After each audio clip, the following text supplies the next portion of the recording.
আকাশের দিকে তাকিয়ে মেঘের ভেসে যাওয়া দেখেছেন?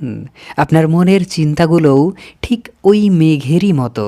আপনি যদি মেঘের সাথে উঠতে চান তবে আপনি হারিয়ে যাবেন, কিন্তু আপনি যদি মাটিতে দাঁড়িয়ে শুধু মেঘগুলো দেখতে থাকেন তবে তারা আসবে এবং যাবে।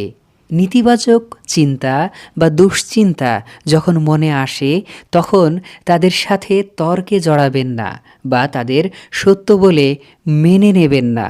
নিজেকে বলুন, এটি শুধু একটি চিন্তা, এটি আমি নয়। এই সাক্ষী বা দর্শকের ভূমিকায় থাকাটা আপনাকে মানসিক যন্ত্রণা থেকে মুক্তি দেবে এবং আপনি এক গভীর শূন্যতা ও প্রশান্তি অনুভব করবেন। আজ ২৪শে মাঘ ১৪৩২ বঙ্গাব্দ, ৭ই ফেব্রুয়ারি ২০২৬ শনিবার।